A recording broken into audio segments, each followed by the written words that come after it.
Bahagialah orang-orang yang mempercayai semua utusan Allah Ta'ala sebagaimana yang telah diajarkan oleh Al-Quran. A'udzubillahi minasyaitonirrajim.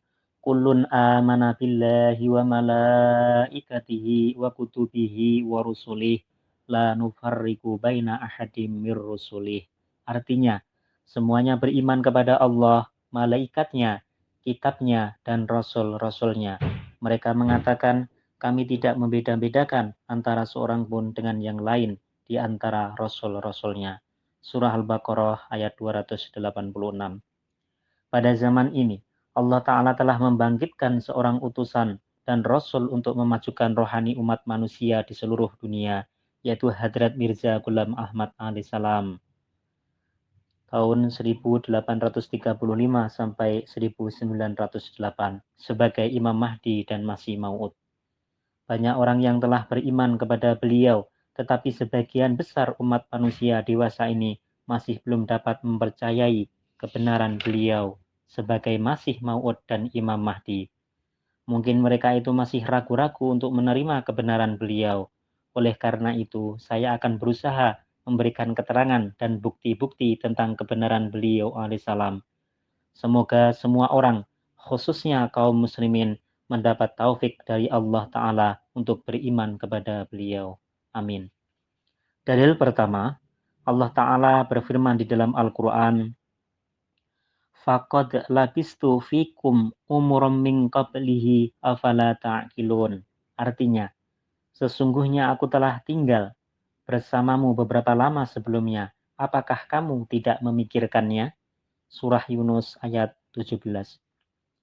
Berdasarkan ayat ini, orang yang memproklamirkan diri sebagai nabi dan rasul haruslah orang yang suci dan tidak memiliki aib sedikit pun. Demikianlah kehidupan Hadrat Mirza Ghulam Ahmad alaihissalam diakui baik oleh kawan maupun lawan bahwa beliau adalah orang yang sangat suci dan tidak pernah melakukan suatu perbuatan aib serta selalu menjalani hidup sesuai dengan kehidupan dan sunnah Rasulullah Shallallahu Alaihi Wasallam.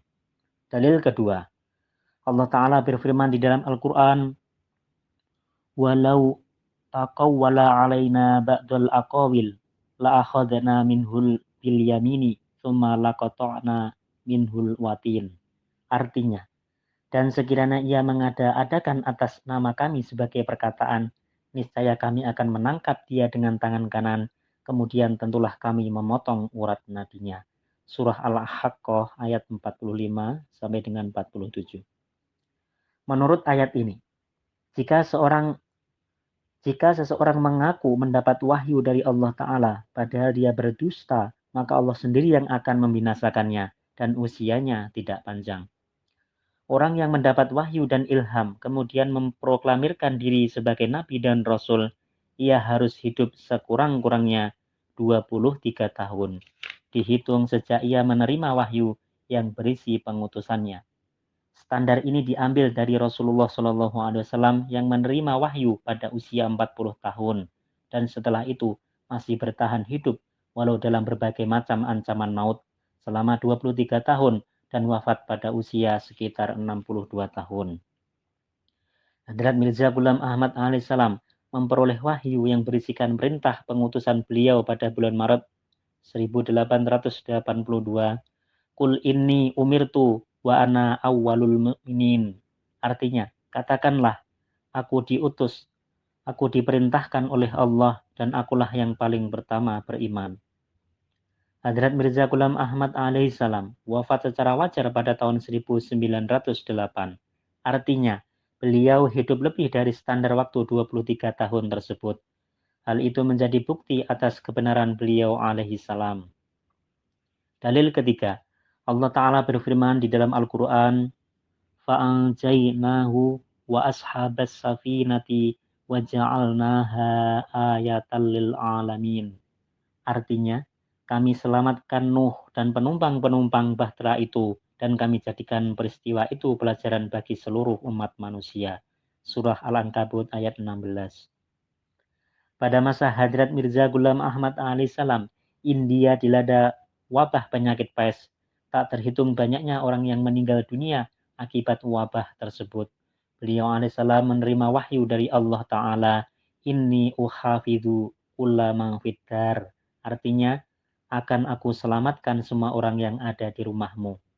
Ternyata benar, sebagaimana yang dijanjikan oleh Allah Ta'ala, semua orang yang bernaung di dalam rumah beliau dan semua orang yang beriman kepada beliau dengan tulus dan ikhlas, tidak seorang pun ada yang terserang penyakit itu. Inilah satu bukti lagi yang menggambarkan kebenaran Hadrat Mirza Ghulam Ahmad alaihissalam. Dalil keempat, Allah Ta'ala berfirman di dalam Al-Quran, Kataballahu la'aghlibanna ana wa rusuli. Artinya, Allah telah menetapkan aku dan Rasul-Rasulku pasti akan menang. Surah Al-Mujadilah ayat 22. Hadrat Mirza Ghulam Ahmad alaihissalam memperoleh wahyu dari Allah Ta'ala dalam bahasa Urdu yang bunyinya, Me teri tabliko zaminki kinarungta pahunca ungga. Artinya, aku akan sampaikan tablik engkau ke seluruh pelosok dunia. Kebenaran wahyu ini sekarang telah menjadi bukti nyata dan sangat menakjubkan. Semua orang telah tahu bahwa murid-murid dan para pengikut Hadrat Mirza Ghulam Ahmad alaihissalam telah tersebar luas di seluruh dunia. Jemaat-jemaat beliau telah berdiri di hampir semua negara di dunia. Dalil kelima, Allah Ta'ala berfirman di dalam Al-Quran, Alimul ghaibi fala yudhiru ala ghaibihi ahada illa manirtadha mir rasul. Artinya, Tuhan yang maha mengetahui yang gaib dan dia tidak mengatakan kepada seorang pun tentang yang gaib itu kecuali kepada Rasul yang diridhoinya. Surah Al-Jin ayat 27 dan 28. Pada tahun 1891, Hadrat Mirza Ghulam Ahmad alaihissalam menerima wahyu dari Allah Ta'ala dalam bahasa Urdu yang bunyinya sebagai berikut. Dunia me ek nazil aya, para dunia ne use habul nahkiya, lekin guda use habul karega, aur barizor, aur hamlung se uski sacai zir kadega. Artinya, seorang pemberi ingat telah datang ke dunia, dunia tidak menerimanya, tetapi Tuhan akan menerimanya dan akan menzahirkan kebenarannya dengan serangan-serangan yang kuat dan hebat. Wahyu ini menggambarkan bahwa jemaat Hadrat Mirza Ghulam Ahmad alaihissalam akhirnya akan dimenangkan melalui pertolongan-pertolongan Allah Ta'ala dan musuh-musuh beliau akan dibinasakan oleh doa-doa beliau kepada Allah yang Maha Kuasa. Para penentang dan musuh beliau yang besar diantaranya adalah Alexander Dowie, seorang tokoh Kristen di Amerika Serikat yang mati dengan segala kehinaannya pada tahun 1907. Kemudian Abdullah Atam, seorang pendeta di India yang mati dengan penuh aib pada tahun 1896. Lekram, seorang tokoh Hindu Arya yang mati terbunuh secara misterius dan mengerikan pada tahun 1897, dan banyak lagi yang lainnya. Kebinasaan mereka itu semua adalah berdasarkan kabar-kabar gaib yang diterima oleh Hadrat Mirza Ghulam Ahmad alaihissalam dari Allah Ta'ala yang disaksikan oleh pihak-pihak lainnya. Dalil keenam, Allah Ta'ala berfirman di dalam Al-Quran, wa akhorina minhum lamma yalhaqu bihim wa huwal azizul hakim. Artinya, dan Muhammad juga diutus kepada kaum yang lain dari mereka yang belum pernah berhubungan dengan mereka, dan dialah yang maha kuasa lagi maha bijaksana. Surah Al-Jumu'ah ayat 4. Tafsir ayat ini terdapat di dalam kitab hadis Imam Bukhari sebagai berikut.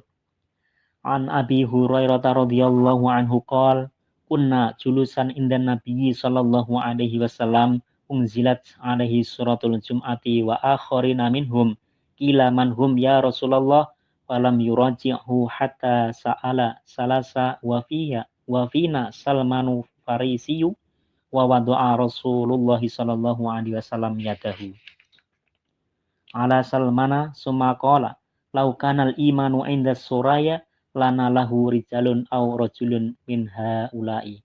Artinya, Abu Hurairah radhiyallahu an menerangkan, kami sedang duduk-duduk dekat Nabi sallallahu alaihi wasallam ketika surah Jum'ah diturunkan kepada beliau sallallahu alaihi wasallam.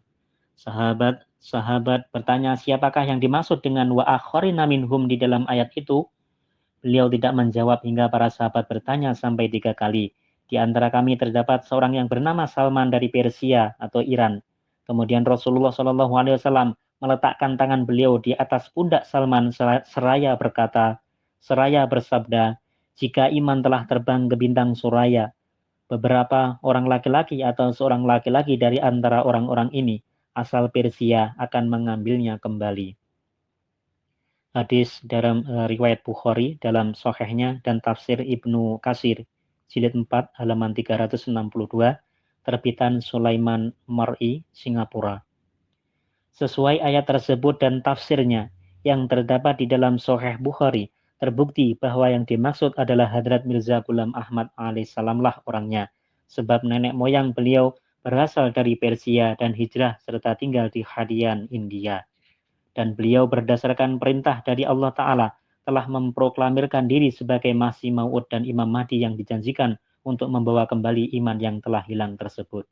Dalil ketujuh, Allah Ta'ala berfirman dalam Al-Quran, Wa idza qala Isa banu Maryama, Ya bani Israila inni rasulullahi ilaikum musaddiqan lima baina yadayya minat taurati wa mubassiram bi rasuli ya'ti min ba'di ismuhu Ahmad. Artinya, dan ingatlah ketika Isa ibnu Maryam berkata, Hai Bani Israel, sesungguhnya aku Rasul Allah yang diutus kepadamu, memenuhi apa yang ada sebelumnya, yaitu nubuatan-nubuatan dalam Taurat, dan memberi kabar suka tentang seorang Rasul yang akan datang sesudahku, yang bernama Ahmad. Surah As-Saff ayat 7. Keterangan 1. Menurut pendapat Imam Mahdi, Hadrat Mirza Ghulam Ahmad alaihissalam, dalam ayat ini, Ahmad adalah Nabi Muhammad SAW dan sebagai masil atau bayangan adalah Masih Maud alaihissalam. Izalah Auham, Isa Dom jilid 3, halaman 463. 2. Dalam tafsir Sahih, Hadrat Khalifatul Masih kedua radhiyallahu an bersabda, di dalam ayat ini terdapat nubuatan untuk Rasul Kalim Rasulullah SAW. Di dalam ayat ini diberikan kabar mengenai beliau SAW yang uraiannya terdapat dalam ayat berikutnya. Tafsir Sahih catatan kaki di bawah ayat Ismuhu Ahmad. 3. Mufti Silsilah Ahmadiyah Mubasir Ahmad Kahlon berdasarkan pendapat Imam Mahdi Masih Maud alaihissalam dan Khalifatul Masih kedua radhiyallahu an memberi fatwa bahwa ayat Ismu Ahmad berlaku pertama kepada Nabi Muhammad SAW dan sebagai masil atau bayangan kepada Hadrat Mirza Ghulam Ahmad alaihissalam. Darul Ifta Silsilah Aliyah Ahmadiyah nomor 36 tanggal 3 Oktober tahun 2000. Dalil ke-8.